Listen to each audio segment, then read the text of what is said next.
ესე იგი ვიწყებთ ჩვენს თავარ დღესასწაულს. მთელი წელი ველოდებით ამ ბედნიერ დღეს. ამაზე კაი მიწაწყალი არსად არ არის, ამაზე კაი ვაზი არსად არ იზრდება, ამაზე მეტი ქართველობა არსად არ არსებობს, ამაზე მეტი ოჯახიანობა, სიყვარული, ერთად ყოფნა, ერთად შრომა, ერთად ლოცვა და ერთად კეიფი არ არსებობს. ამიტომ გილოცავთ ამ დიდ დღესასწაულს. ყოველი წელი არის ჩვენთვის ძალიან დიდი საჩუქარი. მთელი წელი ველოდებით რომ განმეორდეს. შრომობთ, სწავლობთ, ვლოცულობთ და ვიკრიბებით აქ. ეს არის გული საქართველოსი, მუხრანის ველი, ცხეთა მთიანეთი, ქართლი. საქართველოს ცხელი გული ასვენია აქ. და ჩვენ აქ შრომობთ იმისთვის, რომ ვიყოთ ქართველები.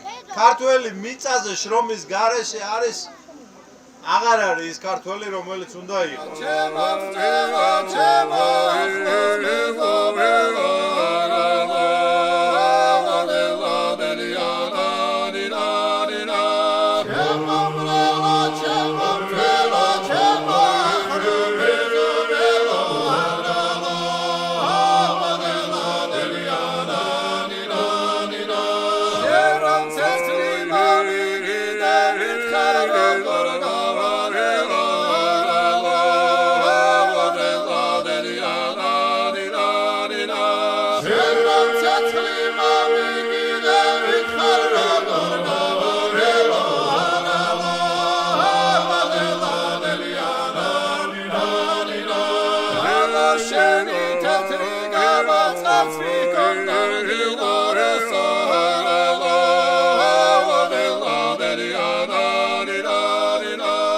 Come on,